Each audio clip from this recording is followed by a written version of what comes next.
Today on At Your Service, we will be addressing school attendance, the role of the parent, and creating student success. Stay tuned.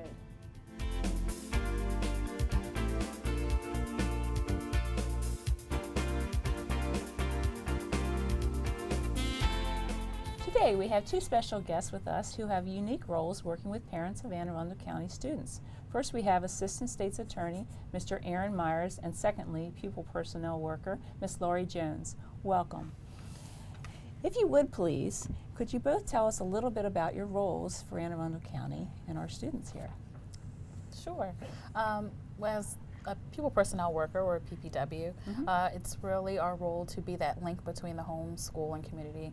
So we are a referral service. We provide resources to parents and families. We also provide information to families about things on various topics, but some of those include attendance, residency issues, custody issues, and then we also deal with some difficult enrollments like kinship and hardship, our homeless population, and our unaccompanied youth children. Oh, okay. How about you? So I'm an assistant state's attorney, which means I'm a prosecutor, just like you see on television. Okay. And what that means is that we prosecute the crimes, both state and county laws, and unfortunately, when charges are filed for attendance laws, it's my office that prosecutes the parents. So let's go with what are attendance laws. So in the state of Maryland, we have a compulsory attendance law. What are the legal responsibilities for families and parents that have children in school? That's correct. These are state laws, and these laws are found in the education article. There are basically two laws. The first one is what I call the active law. And what this is a law that prohibits parents from inducing, attempting to induce, harboring, or employing a child to be absent from school. Now, I know those are a lot of legal terms, right, but basically it is a parent taking an active role. That's why I say it's the active component of the law. They're essentially not acting really as a parent, they're acting as a friend to their child. They're proactively preventing the child from going to school. And because it's an active component, the parent's actually doing something, not functioning as a parent at all. The penalties are very harsh. If there is a violation of this law, the parent is subject to a fine of $500 or 30 days in jail, and that's per occurrence. Now, the second component of the education law is somewhat more of the passive role as opposed to the active role. The passive role is when just a parent fails to see that their child is attending school. Now, this is more like what if a parent is being negligent and is just not ensuring that their child is actually attending. And because it's more of a passive role, the penalty is not as great. It's only a $50 fine, but a possibility of 10 days in jail, again, per occurrence. So can I ask a clarifying question? So the passive role piece, it's if a letter comes home and says your child has not been in attendance for the last 5 days, and they don't call the school or check up on that, would you consider that to be just passive? They receive notification, but then just do nothing. Might have a conversation with their child, you know, little Susan, you need to go to school, but doesn't really turn it around, expects the child to just attend school, but there's no follow-up? Is that more of the passive? It could be. Okay. It very well could be. The passive role is more just ensuring that they're you made a very good example. If the letter is coming home or these issues are being addressed by the PPWs and the parent is doing nothing and there is no success, and after multiple attendance violations, yes, that could be a prosecution for that component. And I will tell you that since the time that we've been prosecuting these cases, most of the cases that we are prosecuting are those passive type violations, not the active. That's very, very rare and far in between. Okay. Yeah, so that was one of the examples that you gave with a letter that went home. So that was an example of something that the school would have done. What are some other things that the PPW's role in that and the school's role in attendance? What happens? So at the school level, there are several things that should happen before it would even get to the state's attorney's office. Okay. So there should be attendance committees at every school, and they'll have meetings usually monthly, and so they'll do an attendance report, And based on the numbers, several things could happen. A teacher should be making phone calls. You may receive a phone call from a school counselor. You may receive phone calls from a administrator. But you'll also be receiving letters. So there are teacher letters, there are school counselor letters, there's an administration letter. If there might be a medical component, the nurse may call or send a letter home to say, hey, what's going on? We just want to make sure everything's okay. What can we do to help? If the letters and phone calls aren't working, then at some point there should either be a parent conference or some type of communication with the parent just to make sure that you are aware of what's going on. At that point, if these steps aren't working, then the PPW receives a referral. Once the PPW receives a referral, then they'll send their own letter saying, hey, this has come to my attention. Now I'm going to be monitoring your child's attendance and working with your family to see what we can do to help. And we'll start off with a letter, a phone call. It may even encompass a home visit, just to make sure that you're aware. Whenever the PPW gets involved, they also explain the law to the parent because you may not be aware of what it is. So we explain the law to them and let them know that this is why it's important and we just really want your child here in school. Based on that conversation, then there's some resources that you might offer to the family to help them out. If none of that works to improve attendance, then charges may be filed. But there are some, school level things. A school counselor might have a group that we might, invite the child to join to work on their attendance or to work on tardiness so that they're available for learning. And as a school system, we've also tried to put in place some things like we have the Responsible Actions Attendance Program we might tell parents about. And so we've done that for about 2 years now. This is our second year going into it, actually. And so it's really a 6-week program in the evenings that we have in various schools around the county. And it's more of a parenting workshop with your child. And so you both come in the evening, and Aaron comes to the first session. He explains the law and the process to the family.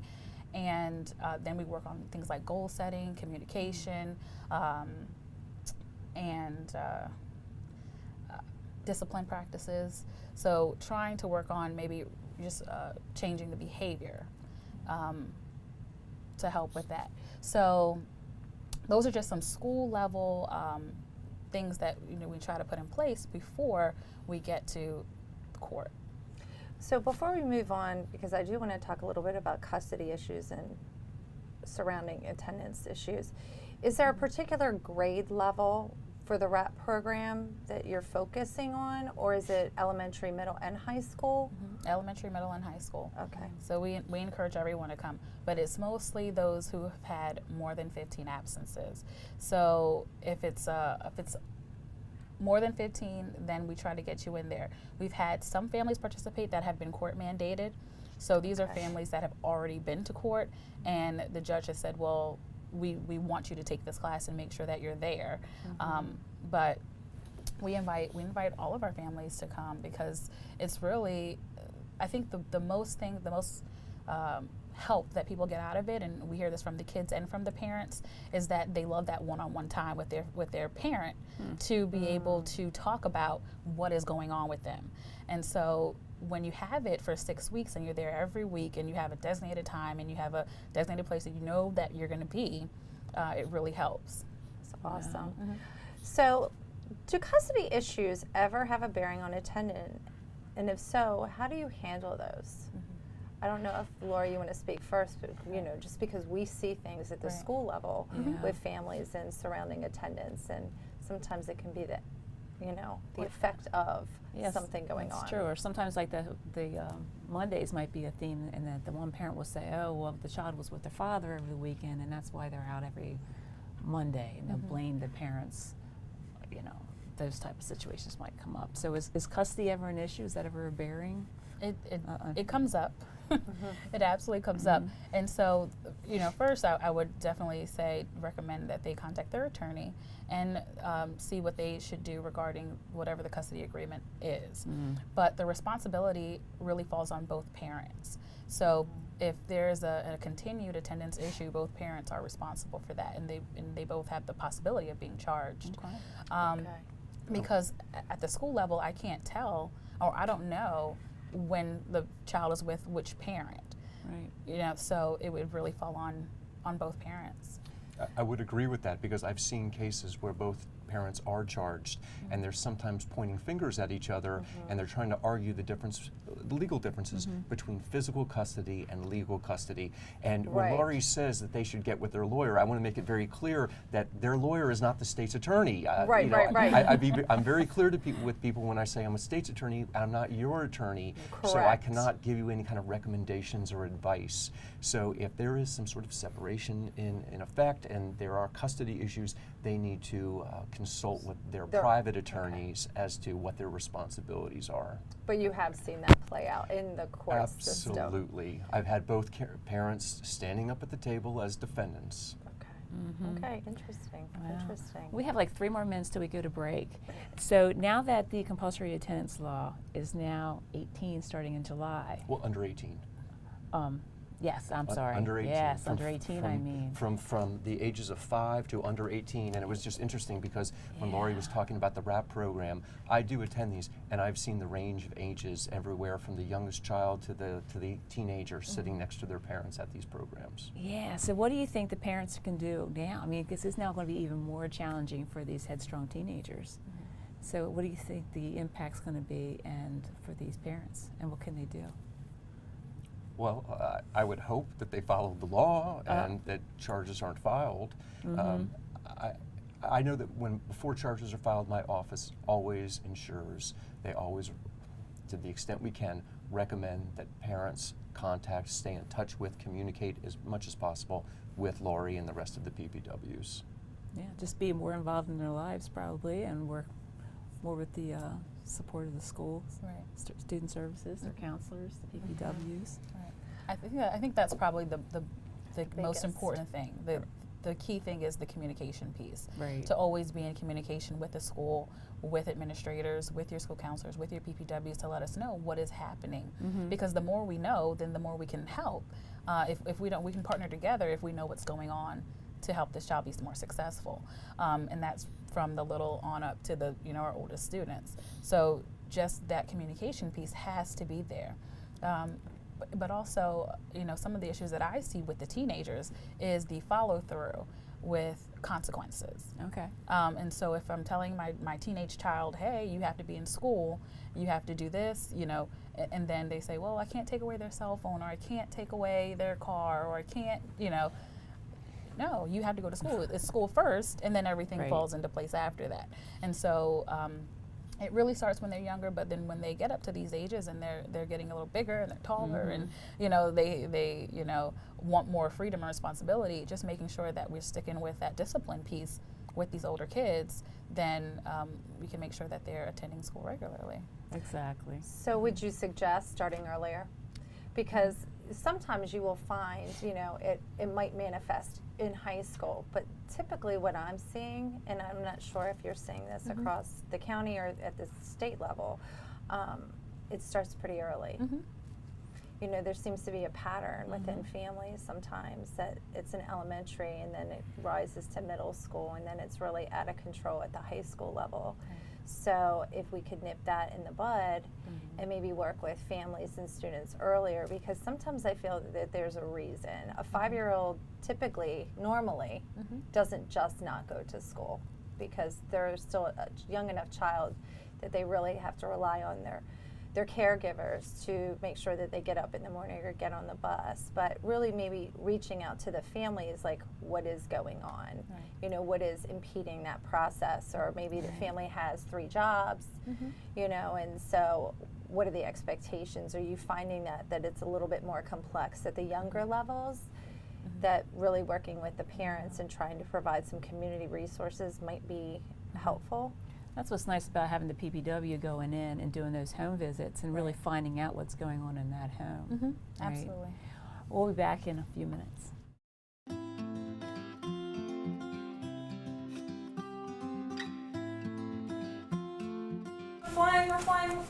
The new kindergarten, first, and second grade curriculums are designed to engage students in a variety of learning opportunities that involve collaboration, conversation, and creativity. One learning block that is devoted to movement and healthy minds and bodies supports a cooperative classroom and a feeling of connectedness.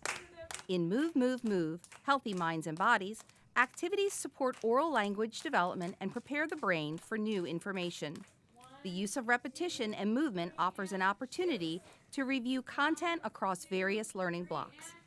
The positive effects of physical activity on the young brain provides a focus and a readiness to learn. Ready? Ask your child how Move, Move, Move helped them learn today. Boom run!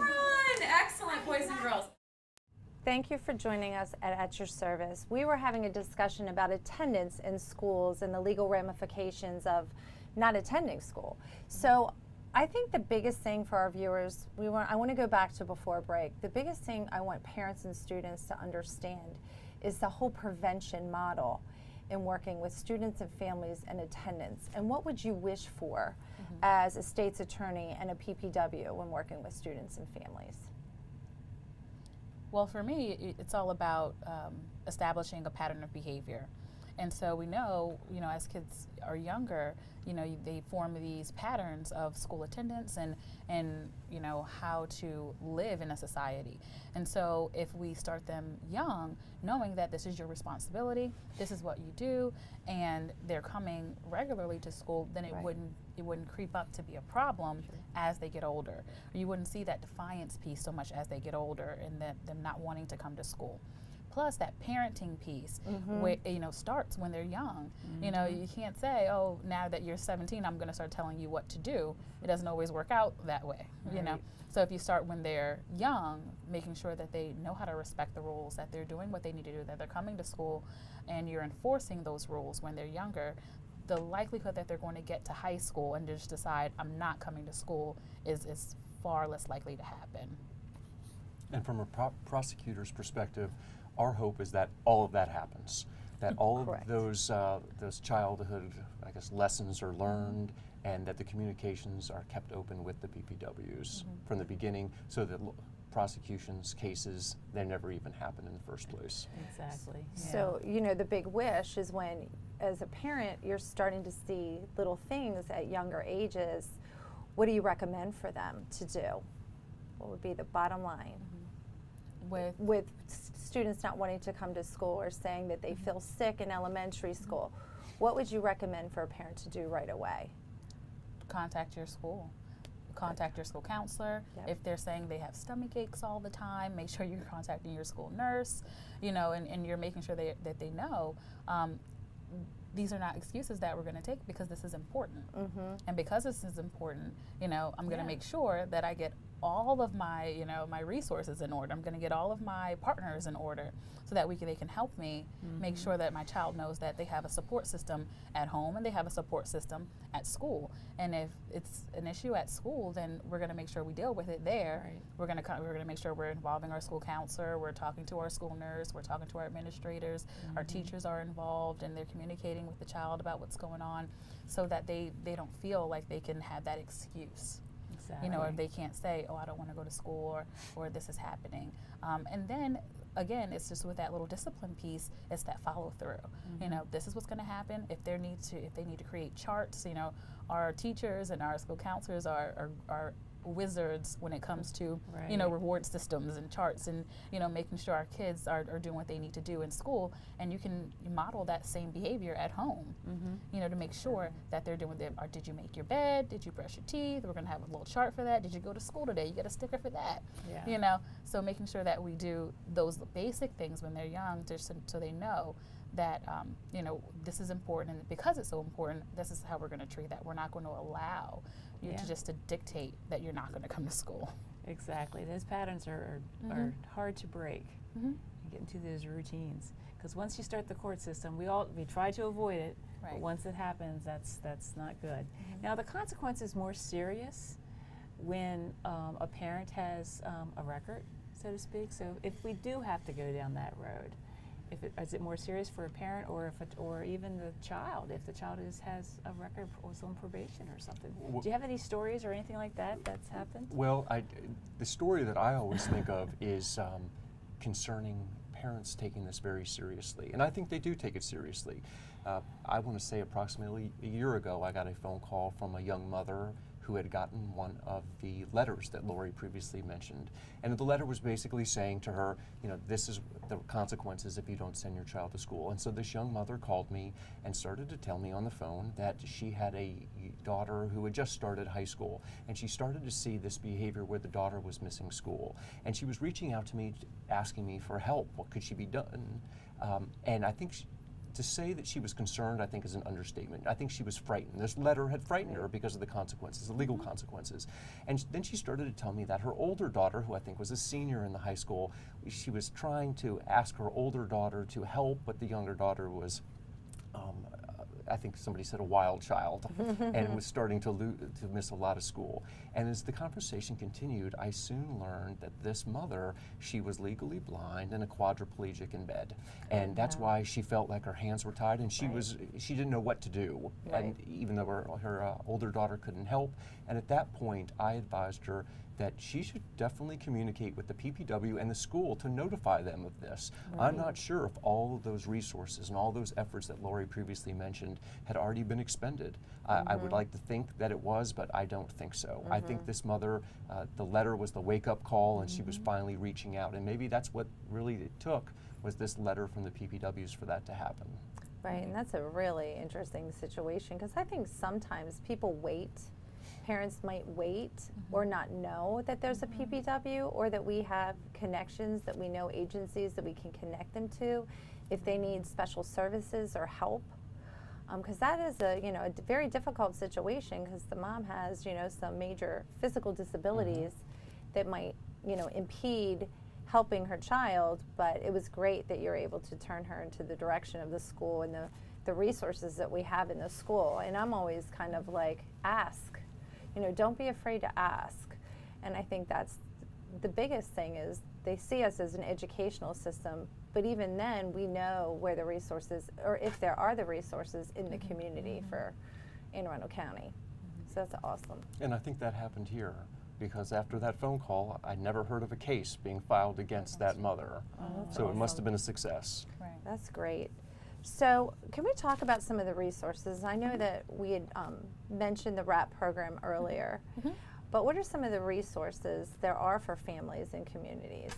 So if I think about the story that Erin just told, if I were the PPW hypothetically in that case, then the first thing I would have done was probably linked our family with Cricket, which is through the systems of care, and had them, because with Cricket, it's a round table of resources. And it sounds like from that story, mom needs some help. There needs to be some help in the home. There needs to be some parenting skills there. And so if mom is unable to parent and she's the only one in the house, then you have to pull into some other outside resources to kind of come into the home and help them out with that. So that would have been a good start for them, because there are Department of Social Services is there, Jiffy's there from the Center of Chesapeake Center of Youth, and at that table they can say, okay, well, here's what we can do to help this family. Here's what I can do to help this family, and then set them up with resources that way. Because what the goal is just for the child to come to school. Exactly. It's not to go to court. Right. So if we can get you some resources to help with that home piece, so that the child is now coming to school, we're satisfied with that. We want you to be successful at home. We want you to be successful at school. And so there are resources out there that can help families that are struggling, in the home, but may not want to, let the school know what exactly is going on.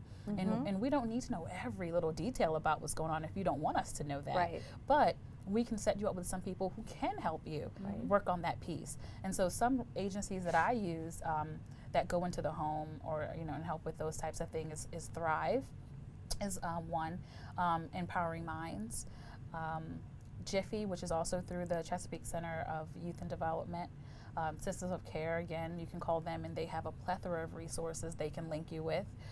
Family preservation, which is through the Department of Social Services. They can come out into the home and really help with some things. They can also even set you up for parenting classes through Anne Arundel Community College. They can help you with summer programs if you're looking for something like that. And so some of these resources are not just about helping with school. They're also about helping you be more sustainable as a family and getting the family resources. So if there's a financial need, they may help with that. If there if there's a housing issue, will try to help you and set up things like that. So, all of those things can impact, what happens when a child is not in school. And so we want to make sure that this child is whole by making sure this family is whole. And so if we can link you up to resources that can help you with that, that's what our job is. Gotcha. Yeah. That's fantastic. I think just parents don't have that background knowledge to know. So I think this episode is a great way for them to know where to reach out and to ask some questions and to contact the school. And we try to avoid court at all cases, but what should parents expect if their child is going down that road? Is there an expectation or with that whole process? So if after using all those efforts, the PPWs are still unsuccessful and they file charges, here's what the parents can expect. First of all, they have to enter the court system. And you enter the court system one of two ways. Is either a summons, in other words, a letter is probably going to be delivered to them, to their home by a sheriff's deputy. And I would always like to say this is like the respectful way to begin a case, where if they receive the letter, they're supposed to go then to a district court commissioner. If they go to a district court commissioner, they're advised of their rights. However, if for some reason they're neglectful in receiving that summons, just like they're neglectful in ensuring that their children attend school, then there's a possibility an arrest warrant might issue. And if an arrest warrant issues, the parent is taken into custody and then is taken to a commissioner, and then there's a possibility of making bail, not making bail. The court system is a long one, and there's a possibility that they need to retain a defense attorney. And I always tell parents at these RAP sessions that if they have to retain a defense attorney or come to court, that is missing work. And missing work, as well as retaining attorneys, that's money.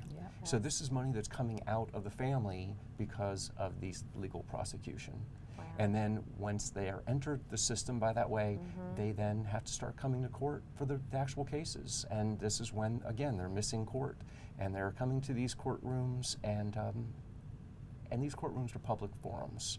And so when the prosecutor and the judge and the defense attorney are discussing the cases, I always tell parents it's in the open. It's in the open, and it can be somewhat embarrassing for the parent as well as the child. And that's why we always say it is the absolute last step. It is the last straw when all of the efforts and resources that Laurie and the rest of the PPWs try to accomplish, when all of that fails. Right. So the biggest thing is try to avoid all of that. No one wants parents to avoid that more than the state's attorney's office. Like Laurie said, the goal of this law is not to punish parents, it's to encourage parents to ensure that their children attend school. And they just start early. Send them to school. If they're not, like I used to tell my kids, if they're not throwing up or don't have a high fever, you're out the door and you're going to school. And if you start those habits early, then they know they need to go to school. Whether they have a little bit of a headache, they have a little bit of a stomach ache, get in the habit of going to school every day, all day. It's kind of setting the idea of student, your job is school. Exactly.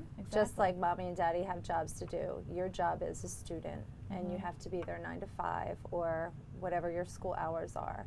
And you have to be there unless you're direly ill.